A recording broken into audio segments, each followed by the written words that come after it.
Bismillahirrahmanirrahim. Assalamu alaikum class first year. I hope you all will be fine. Today we are going to start our next chapter from the computer. Sorry for the class. I have mentioned here class 10 wo shayad mistakenly one remove ho gaya, but I will try to correct that later on. So today we are going to start chapter 2 from your computer book. That chapter is basically computer memory, and this is the first lecture from the chapter computer memory. So let's move on. First of all, we must know what we are going to discuss in this chapter. Topics, there's multiple topics that we are going to study in this chapter. Are we will learn about what a bit is, what a byte is, and how a computer memory works, and how many memory units are there in a computer, and how the memory is represented in the form of units. We will also learn about different types of memory, that how many types it is being categorized, and what kind of functionality do they have. And we will also learn about chip memory and magnetic memory. We will discuss their types even, and we will know the working of chip memory and magnetic memory as well. And later on we will learn about volatile and non-volatile memory. What this concept is, it is basically based on the concept of storing data permanently or temporarily on the computer system. We will learn this topic in this chapter as well. And we will describe some different types of memory, that includes RAM, ROM, internal processor memory. What does these memory are used for, and what does this stands for, and what is their different functionality, and how do they differ from each other as well. And we will discuss some access modes, that what kind of mode a memory uses, what kind of a sequence, what kind of a way a memory device, a physical device, access the data. That includes sequential access and direct access. We will discuss these two methods in today's lecture as well. Furthermore, we will discuss what magnetic tapes are, and what kind of magnetic disk and optical disks are used in a computer. We will know their different types, and we will know the working of these disks as well. And the last topic that this chapter includes is the flash memory, and we will discuss some its advantages, and what kind of memory cards are there we use, and why do we actually use memory cards. So this chapter includes all the basic memory types, and we will also learn some basic learn about some physical memory devices that we are using in this in the computer. So moving on to the first topic. So this is the a little bit intro about the topics that we are going to cover in this chapter. So today we will start about bit bytes, and we will know a bit about main memory and secondary memory as well. And we will know a bit types of magnetic memory, chip memory, and optical memory as well. So these three lectures or the topics are included in today's lecture. Moving to the first topic, that is introduction to your computer memory. What is a computer memory? In computing, we all know the physical devices that are used to store data, either to store data in the in permanent form or in temporarily form for the future use. It is called computer memory. Computer memory are basically storage devices that stores your data, either permanently कि वो continuous वो आपके पास permanently computer में save रहे, and it also gives us possibility some computer memory stores data temporarily कि जब तक system आपका ऑन है तब तक उसके अंदर वो डेटा सेव रहेगा. As soon as the system is turned off, the data is gone. ठीक है. So these devices store data in both modes. And moreover, there are two types of memory, main memory and secondary memory. Main memory और secondary memory को किस तरीके से categorize किया गया है?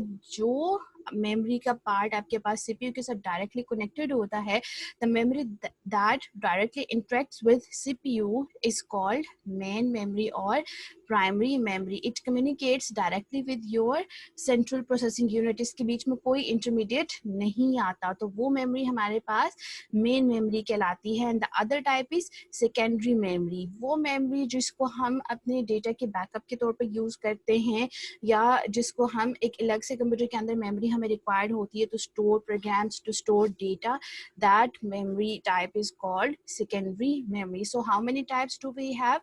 Two types, main memory and secondary memory. Main memory is also known as primary memory. What is primary memory? That is directly connected with CPU, and the memory that is used to store provide your backup storage facility to you, that is called secondary memory. अब backup क्या होता है? Backup data का क्या होता है कि अब मेरे पास let's suppose यहाँ पे data है, ठीक है, अब ये possible मेरे पास chances हैं कि मेरे पास जो कंप्यूटर में data मौजूद है that can be lost in case मेरा system अगर fail हो जाता है, या मेरी जो स्टोरेज डिवाइस यहाँ पर इसके अंदर लगी हुई है, या मेरे सिस्टम का कोई सॉफ्टवेयर उड़ जाता है, इसकी विंडो करप्ट हो जाती है, एक हार्डवेयर जल जाता है, या कोई भी किसी भी डैमेज की सूरत में मेरा वो डेटा जो कंप्यूटर में है वो ज़ाया हो सकता है. अब लेट्स सपोज मुझे वो डेटा इम्पोर्टेंटली चाहिए, I need that data in by all means, I don't care कि सिस्टम अगर मेरा ख़राब हो जाता है, जो भी होता है, मेरे पास वो डेटा मौजूद होना चाहिए. तो मैं क्या करूँगी, staying on the safe side, I will create an other copy of same data. वही डेटा जो कंप्यूटर में मौजूद है उसकी मैं एक और कॉपी बना के उसको एक अलग से स्टोरेज डिवाइस में सेव कर लूँगी. तो वो डेटा मैंने क्या किया है, एज अ बैकअप ले लिया है अपने ओरिजिनल डेटा का. अब मुझे कोई डर नहीं है कि अगर मेरा सिस्टम फेल हो जाता है, सिस्टम का हार्डवेयर फेल हो जाता है, या सिस्टम के अंदर से वो डेटा किसी तरीके से डिलीट भी हो जाता है, तो मैंने जो उसकी कॉपी क्रिएट की थी, दूसरे स्टोरेज डिवाइस में सेव किया था, वहाँ से मैं उसका बैकअप के थ्रू मैं उस डेटा को रिकवर कर सकती हूँ. So this is the backup term for you. I hope आप लोगों को बैकअप की समझ आ गई होगी. Moving on to the next topic, this is about the memory characteristics. ठीक है, हमारे पास जो memory devices हैं उनकी क्या characteristics हैं और वो किस तरीके से काम करती हैं. So basically here are 5 different characteristics. The first one is access mode, the other one is access time, data transfer rate, capacity and cost. तो हमने, जैसे मैंने आपको इंट्रोडक्शन में बताया था कि there are 2 different modes of accessing data, either sequentially or randomly. तो वो हमारे पास आती है एक्सेस मोड के अंदर, कि कोई भी जो हमारे पास मेमोरी स्टोरेज जो डिवाइस है उसका एक्सेस मोड क्या है, कि वो डेटा को किस तरीके से एक्सेस करता है. आइदर वो उसको सिक्वेंशली एक्सेस करता है, यानी सीक्वेंस में एक्सेस करता है, यानी 1 2 3 4 5 फॉर्म की फॉर्म में, कि स्टार्ट में जो नंबर है वहीं से लेकर एंड तक उसको एक्सेस करेगा, या वो डायरेक्टली उसको एक्सेस कर लेगा, किसी भी लोकेशन से पकड़ के डाटा को एक्सेस कर लेगा. वो आपके पास डायरेक्ट क्या रैंडम लोकेशन कहलाती है. इसकी मैं एग्जांपल आप लोगों को दूं कि जैसे अगर किसी बच्चे को याद हो कि जो हमारे पास टेप्स होती थी मैग्नेट की, जो कैसेट्स होती थी, ठीक है, उसको अगर हम उसके अंदर टेप के अंदर डालें और उसको प्ले करें, तो वो आपके पास जो उस कैसेट का कवर होता था, अगर वो सॉन्ग्स वाली है या वो नात वाली वो कैसेट है, तो जिस सीक्वेंस से उसके ऊपर वो लिखे होते हैं उसी सीक्वेंस में वो सॉन्ग्स जो है वो प्ले हो रहे होते थे. ठीक है, आपने अगर लास्ट भी सॉन्ग सुनना है वो अनलेस आपके पास एक ऑप्शन है कि आप उसको फॉरवर्ड कर सकते हैं, लेकिन स्टिल वो क्या कर रहा है, उसमें डेटा को सीक्वेंस के साथ एक्सेस कर रहा है. वन जो चीज पहले है उसको पहले एक्सेस करेगा, जो चीज दूसरे नंबर पे उसको दूसरे नंबर पे एक्सेस करेगा. जबकि रैंडम एक्सेस में क्या होता है कि अगर 10th लोकेशन के ऊपर कोई डाटा पड़ा हुआ है तो हमें कोई जरूरत नहीं है कि हम फर्स्ट 9 लोकेशंस को भी एक्सेस करें. We will just directly access the 10th location. So these are the access mode. इन दोनों में से अब फास्टेस्ट मोड हमारे पास कौन सा होगा, रैंडम एक्सेस मोड या direct access mode. Sequential access mode is comparatively slow. किस लिए स्लो है कि लेट्स सपोज मेरे पास 100 लोकेशंस हैं, 100 लोकेशन मेरे पास हैं जिनके ऊपर हर लोकेशन के ऊपर डिफरेंट डाटा सेव हुआ है. अब मैंने लोकेशन नंबर लेट सपोज 55 के ऊपर डाटा को एक्सेस करना है. 55 लोकेशन के ऊपर जो डाटा पड़ा है मैं उसको एक्सेस करना चाह रही हूँ. तो अगर मेरी डिवाइस का एक्सेस मोड सिक्वेंशियल होगा तो वो डायरेक्टली 55 नंबर वाले डाटा को एक्सेस नहीं करेगा. It will have to go through first 54 levels as well. जो पहली 54 लोकेशंस है उसमें मौजूद डाटा को एक्सेस करने के बाद it will move to the 55th location. जबकि रैंडम एक्सेस मेमोरी में अगर मेरे पास जो इसी तरीके से 100 लोकेशंस के ऊपर डाटा सेव है और मैंने 55 नंबर लोकेशन के ऊपर डाटा को एक्सेस करना है, और मेरी अगर जो मेमोरी डिवाइस है, स्टोरेज डिवाइस है, अगर उसका एक्सेस मोड रैंडम है या डायरेक्ट एक्सेस मोड है, तो वो क्या करेगा, वो फर्स्ट 54 लोकेशंस को कभी भी एक्सेस नहीं करेगा. It will direct directly move to the location number 55. So this is how it saves your time. So this is how it is faster than random access, it is faster than sequential access memory. दोनों में से fastest कौन है? Random access memory. The second characteristics is access time. Access time में हमारे पास main memory में जो सेकेंडरी मेमोरी से मेन मेमोरी के अंदर डेटा ट्रांसफर होने में कितना टाइम लग रहा है, that is your access time. आपके पास कंप्यूटर के अंदर जो भी हम प्रोग्राम्स ओपन करते हैं, अभी जैसे मेरे पास ये प्रोग्राम ओपन हुआ हुआ है, ये सेव तो हार्ड डिस्क में है, लेकिन क्योंकि अभी मैं इसको यूज कर रही हूँ तो ये रैम के अंदर लोड हुआ हुआ है. रैम को हम आगे पढ़ेंगे कि क्या चीज है, अभी सिर्फ इतने से कॉन्सेप्ट को अंडरस्टैंड कर ले. ठीक है, अब जो एक्सेस टाइम क्या है कि मेन मेमोरी से उसने मेरी फाइल को उठा के रैम के अंदर लोड करने में कितना टाइम लगाया है, that is your access time. Access time आपके पास मोस्टली डिवाइसेस जो फास्टली डेटा एक्सेस करते हैं उनका एक्सेस टाइम ज्यादा होता है, और जिनकी स्पीड कम होती है उनका एक्सेस टाइम ऑब्वियसली कम होता है. Next one is data transfer rate. अब डेटा ट्रांसफर करना from one device to another, physically एक डिवाइस से दूसरी डिवाइस में डेटा ट्रांसफर करने में कितना टाइम लग रहा है, उसका क्या डेटा ट्रांसफर रेट है, एक सेकंड में कितनी बिट्स ट्रांसफर हो रही हैं. बिट क्या है we will learn in the next slide. ठीक है, आपको बिट का भी कॉन्सेप्ट क्लियर हो जाएगा. तो डेटा हमारे पास एक डिवाइस से दूसरी डिवाइस में ट्रांसफर होने में कितना टाइम लग रहा है, कितनी स्पीड है उसकी, एक सेकंड में कितनी बिट्स ट्रांसफर हो रही है, that is also a characteristics of a memory. The fourth characteristics is capacity. Obviously all memory devices have some capacity or some enough size of, or the size limit के इससे ज़्यादा इतना आप इसके अंदर डेटा सेव कर सकते हैं, इससे ज़्यादा डेटा सेव नहीं हो सकता. तो that amount of a device to store a data is called capacity. Capacity कितनी है, जितनी आपके पास डिवाइस की जितनी ज़्यादा कैपेसिटी होगी, जितना उसके साइज डेटा को सेव करने का उसके अंदर कैपेसिटी जितनी होगी उतना आप उसके अंदर डाटा सेव कर सकते हैं. कोई भी डिवाइसेस है, जैसे आप लोगों को मैं इसकी एग्जांपल देती हूँ, आप लोग जो मोबाइल फ़ोन यूज़ करते हैं या मोबाइल फ़ोन आपने परचेज़ किया, बहुत सारे बच्चे उसके अंदर मेमोरी कार्ड यूज़ कर रहे होंगे. क्यों? क्योंकि आपके मोबाइल के अंदर जो मेमोरी है उसकी कैपेसिटी इतनी ज़्यादा नहीं है कि वो एक्स्ट्रा डेटा को सेव कर सके.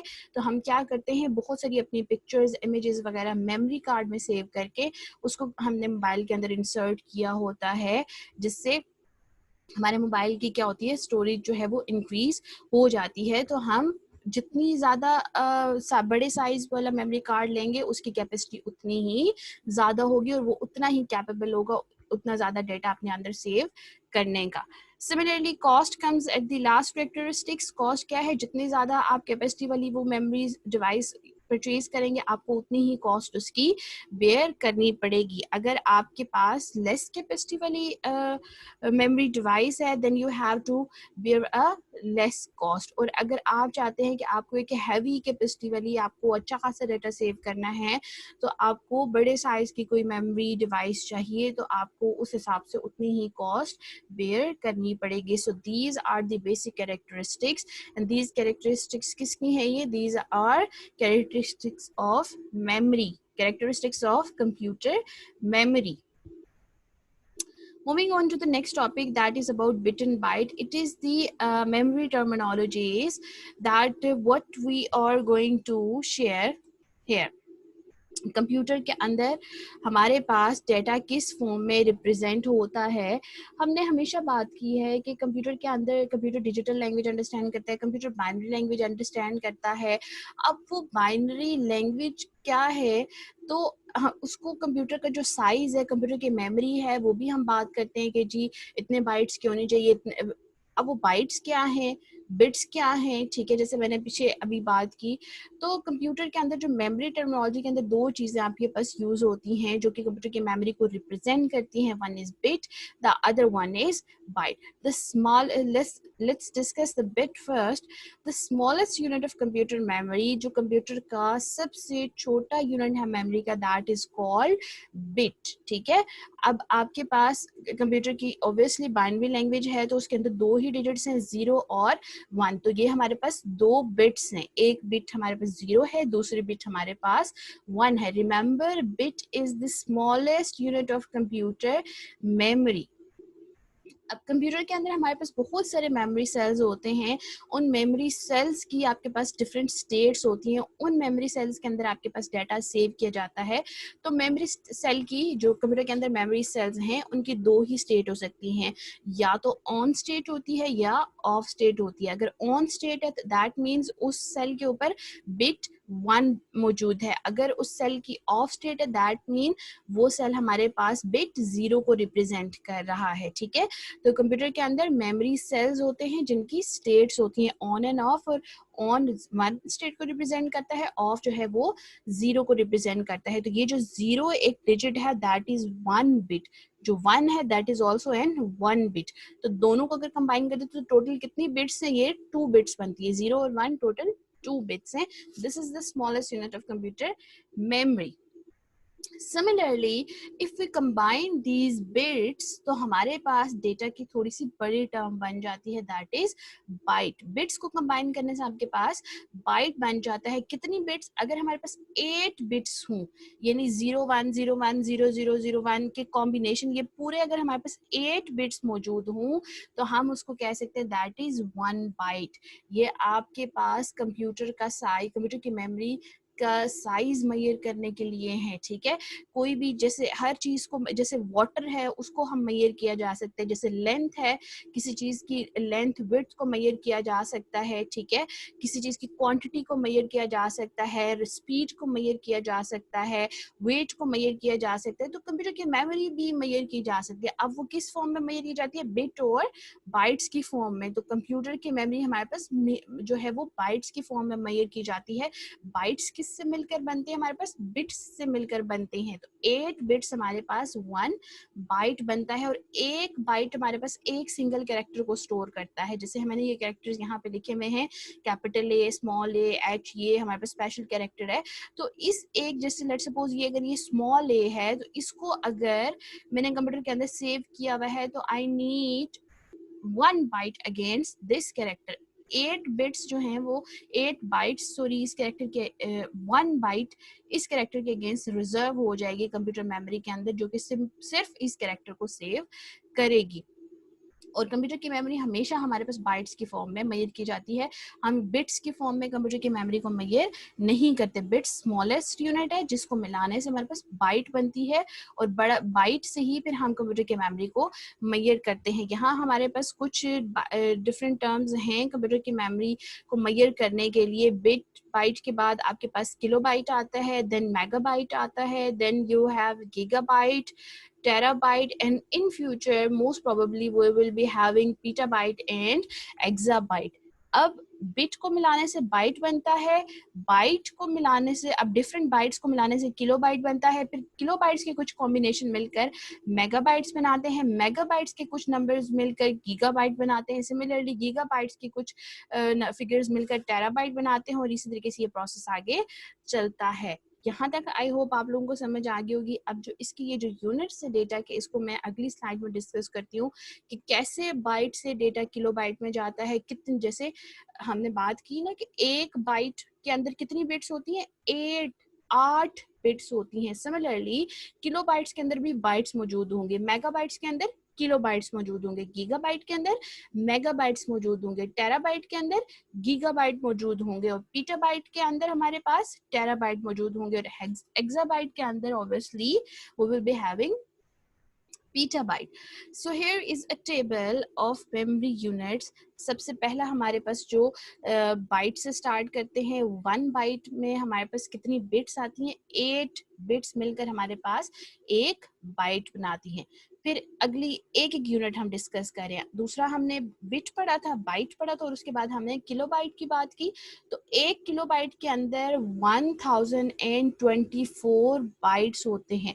1024 बाइट्स मिलकर एक किलोबाइट बनाते हैं। We can also write this in the form of 2 की पावर 10 बाइट्स। ठीक है, फिर अगला यूनिट आ जाता है 1 मेगाबाइट। तो मैंने क्या आपसे बात की थी कि हर अगला यूनिट पिछले यूनिट को अपने अंदर कैरी कर रहा है, तो मेगाबाइट के अंदर अब किलोबाइट्स होंगी। सिमिलरली 1024 किलोबाइट्स मिलकर हमारे पास क्या बनाती हैं, एक मेगाबाइट बनाते हैं। इसको हम 2 की पावर 20 बाइट्स भी लिख सकते हैं। अगर हमने पावर की फॉर्म में लिखना है तो यहाँ पे आपके पास सिंपल बाइट्स ही आएगा, लेकिन अगर आपने 1024 फिगर की फॉर्म में लिखना है तो हमने वहाँ पे पिछले यूनिट को लिखना है, क्योंकि जैसे मेगाबाइट है तो मेगाबाइट के अंदर किलोबाइट्स आती हैं।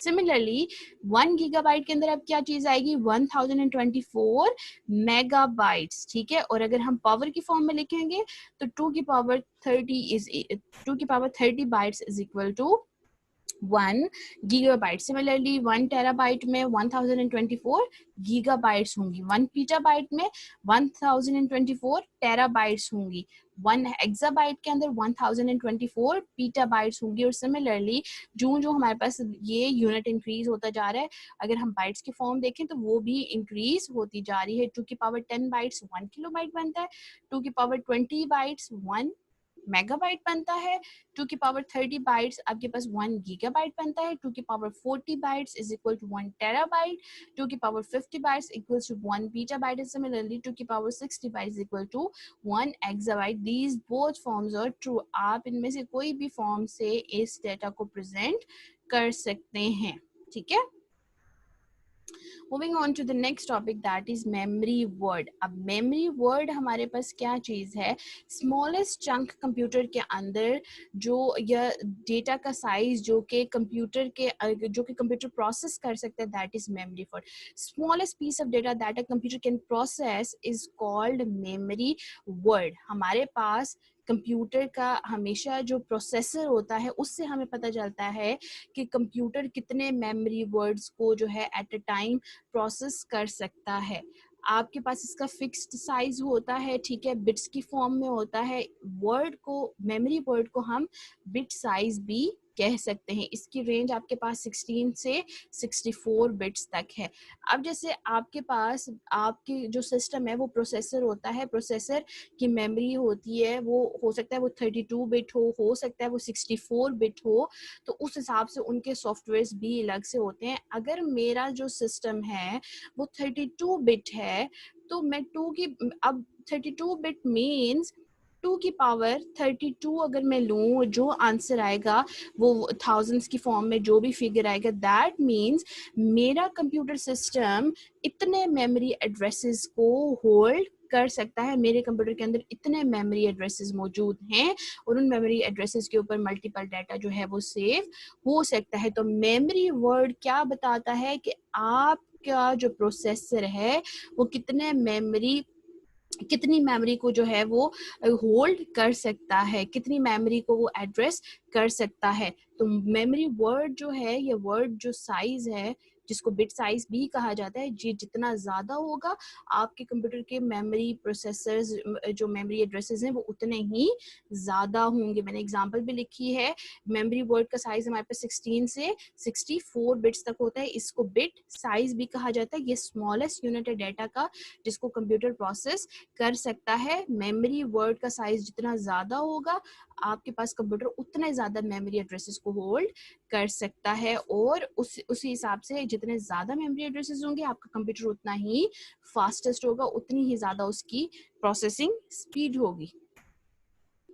Moving on to the next topic, that is the last topic for today's lecture, that is memory built up and retention power. In this slide, we're going to discuss 3 categories of memory. The one is chip memory, the other one is magnetic memory, and the last one is optical memory. Main memory और primary memory तो हमने पढ़ा था। अब उसके अंदर वो जो उनकी वर्किंग है, वो कौन सा मटेरियल यूज कर रहे हैं, किस तरीके से डाटा सेव करें, दैट इज डिफरेंट। तो उस हिसाब से मेमोरी को जो मेमोरी मैन्युफैक्चर होती है, ये जो बिल्ट इन होती है कंप्यूटर के अंदर, वो किन 3 डिफरेंट टाइप्स के हो सकते हैं। उसके अंदर चिप मेमोरी आता है, उसके अंदर मैग्नेटिक मेमोरी आता है, और उसके अंदर हमारे पास ऑप्टिकल मेमोरी आता है। We are going to discuss them one by one.